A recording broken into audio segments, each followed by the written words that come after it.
La semaine dernière, 493 parlementaires européens ont voté pour une résolution anti-racisme.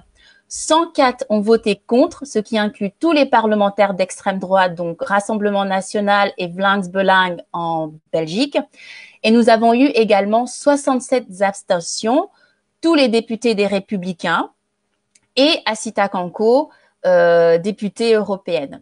Donc le vote contre que la députée Pierre Pagas et l'abstention de la députée belge Asita Kanko m'a beaucoup choquée. Donc, à votre avis, que reflète le vote contre la résolution de la députée européenne Pierre Pagas de la Martinique et l'abstention de la députée belge Asita Kanko? Je vais d'abord vous dire ce que représente le vote d'une écrasante majorité en faveur de cette résolution dans laquelle le Parlement européen proclame officiellement, solennellement, que l'esclavage est un crime contre l'humanité. Et c'est un moment qui est historique dans l'histoire de l'Union européenne, puisque c'est la première fois qu'une institution européenne en tant que telle, mais dans le monde, qu'une institution internationale proclame que l'esclavage est un crime contre l'humanité. Et je suis fier, en tant que réunionnais, en tant qu'ultramarin, que d'avoir été à l'initiative de cette proposition, qui se prolonge avec l'instauration d'une journée de commémoration de l'abolition les 2 décembre.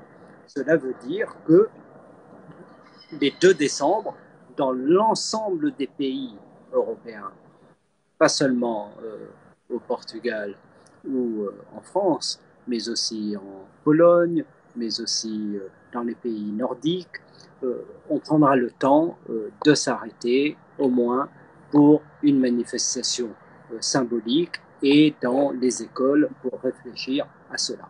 Donc c'est important, c'est évidemment essentiel dans le travail qu'on a à faire pour lutter aussi contre les discriminations. Mais au-delà, symboliquement, c'est important parce que c'est une réparation morale pour les millions de victimes de la traite qui a été un voyage de l'humanité au bout de la nuit. Et nous avons en Europe des millions d'afro-descendants qui portent les souffrances qui traversent le temps. Donc, il était que temps, en réalité, que le Parlement européen le fasse. Et je salue, je remercie chaleureusement tous les collègues, ils sont très nombreux, quasiment dans tous les groupes politiques, avoir soutenu cette proposition, et au président Sassoli de lui avoir donné la solennité que cela méritait. Ensuite, que les fascistes, les gens de l'extrême droite, les gens du Rassemblement national votent contre. Mais vous, ça vous étonne? Moi, je trouve ça assez logique en réalité, parce que ce sont des gens qui véhiculent une idéologie, qui siègent dans un groupe d'idées au Parlement européen dans lequel vous avez des personnes épouvantables qui portent des idées de suprémacisme blanc, raciste, fasciste. Donc, c'est pas une surprise. Et voilà, que une députée venant des Outre-mer accompagne son groupe dans un tel vote. Mais elle a fait le choix de siéger comme députée européenne avec eux. Bon. Donc je ne suis pas à sa place. En réalité, ça ne m'intéresse pas trop, cette affaire. C'est son problème à elle. Je préfère me concentrer sur le travail que nous avons à faire pour donner maintenant un contenu concret à ce qui a été voté, parce que le vote d'une résolution, c'est important, mais ensuite, il y a tout un travail de mise en œuvre à faire, et nous devons rester au plus près de la Commission européenne pour qu'un certain nombre de directives soient prises, qu'un certain nombre de recommandations soient adressées aux États membres pour qu'on sorte des logiques de racisme systémique, pour que la lutte contre les discriminations avance. Donc voilà, je suis plutôt, même totalement consacré à cela, plutôt qu'à des polémiques indignes qui en réalité m'indiffèrent totalement.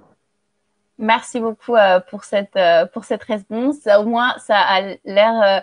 Non, ça, c'est très clair et c'est vrai que je voulais quand même poser cette question parce que je pense que c'est important de dire quelles sont les personnes qui n'ont pas voté pour, parce qu'on est quand même face à des citoyens. Il y a des citoyens qui votent. Il faut qu'ils soient au courant qu'il y a certains partis politiques qui se sont abstenus.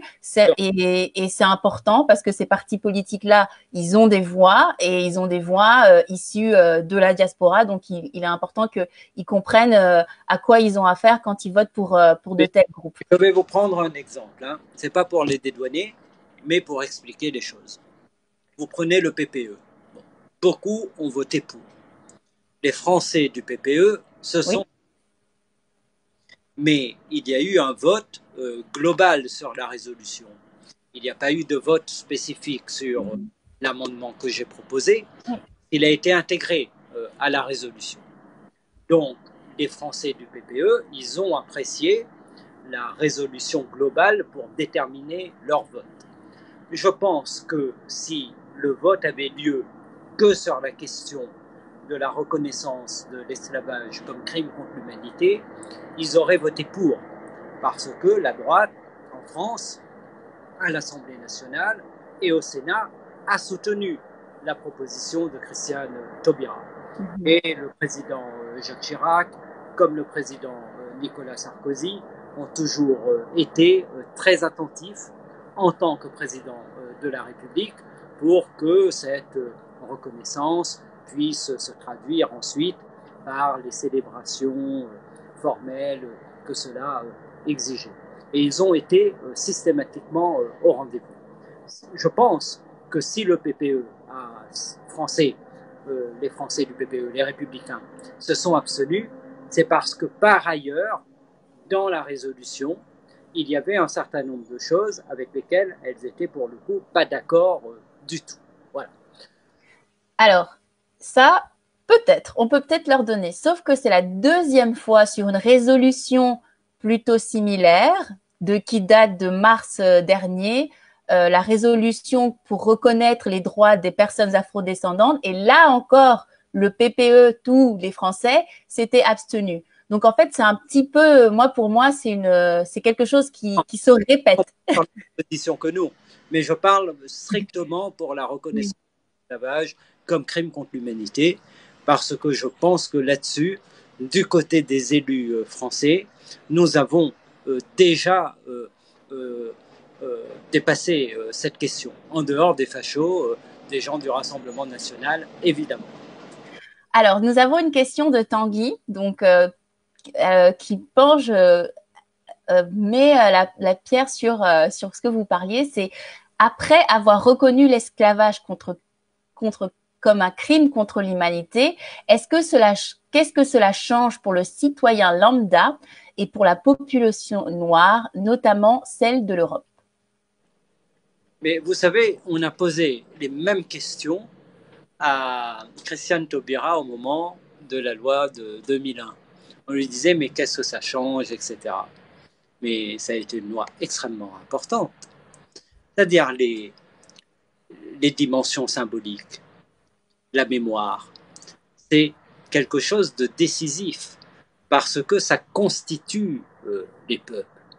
Et vous ne pouvez pas considérer que les citoyens européens, parce que nous sommes tous des citoyens européens, puissent comme ça avancer en considérant qu'une partie de l'histoire européenne, parce que c'est une histoire européenne, ne mérite pas une telle proclamation. C'est très important pour avancer sur un chemin d'unité, parce que autrement, autrement, effectivement, les risques de déchirure peuvent exister. Et les afrodescendants, moi je suis des Outre-mer, nous avons été victimes de l'esclavage comme de la colonisation. Nous sommes des citoyens français, nous sommes des citoyens européens. Eh bien, nous attendons évidemment que la France, que l'Union européenne assume cette histoire et disent que cela a été un crime. Et c'est exactement, vous savez, comme pour l'Holocauste. Est-ce que vous ne croyez pas dans la valeur réparatrice de la condamnation? Lorsque vous avez eu le tribunal de Nuremberg, il s'agissait de juger les coupables. Nous sommes, nous, à un temps tellement éloigné que cela n'est plus possible, mais la réparation morale, elle a son importance. Et puis, il faut se dire que cela participe à la lutte contre les discriminations. Parce que vous avez ce que j'appelle le continent mental, un univers mental qu'il faut déconstruire. Parce que l'esclavage et la colonisation se sont appuyés sur des théories pseudo-scientifiques absurdes de hiérarchisation des races qui sont nées en Europe pour justifier les conquêtes, la colonisation et la domination. Et pour dire, voilà, ces gens qui sont noirs, ils sont à peine civilisés, ils ont à peine une conscience, et on peut les mépriser. Mais tout ça traverse les temps. Et dans le travail qu'il y a à faire aujourd'hui pour lutter contre les préjugés, pour lutter contre les stéréotypes, il est important de dire que ça, là, ce code noir, c'est une abomination totale. Bon. Et que personne ne peut revendiquer un tel passé. L'histoire est un bloc. Il faut la connaître, il faut l'assumer, il faut l'apprendre, mais en aucune manière il ne faut la revendiquer. En aucune manière il faut laisser passer des raisonnements révisionnistes par rapport à cela. Et vous avez actuellement une série de raisonnements révisionnistes qui fleurissent, qui sont devenus presque politiquement corrects. Donc, c'est quelque chose qu'on ne peut pas accepter. Et dans ce moment-là, c'est très important que le Parlement européen fasse acte de civilisation et dise, voilà, c'est un crime contre l'humanité. Merci beaucoup. On a aussi Babadem qui dit comme quoi on en apprend tous les jours. Je pensais que l'esclavage était déjà considéré depuis des décennies par l'ONU comme un crime contre l'humanité. Donc en fait, c'est bien d'avoir. Je pense que c'est vraiment les gens peut-être qu'ils s'en rendent pas compte maintenant, mais cette reconnaissance, cette position prise par le Parlement européen va aider à ouvrir des éléments. Doit éclairer l'avenir. Vous avez aujourd'hui des millions et des millions de personnes qui sont prises dans des trafics, qui sont dans des formes de traite, qui sont des esclaves à travers le monde, pour diverses raisons, parfois aussi par rapport à des raisons économiques. Hein. Donc, parfois pour d'autres raisons. Mais sur la planète aujourd'hui, des millions de personnes sont asservies. Donc, l'histoire éclaire l'avenir. Le Parlement européen dit que l'esclavage est un crime contre l'humanité. Nous faisons acte de mémoire pour les victimes du passé, mais nous venons en soutien et en protection des victimes d'aujourd'hui et nous agissons pour que demain soit meilleur.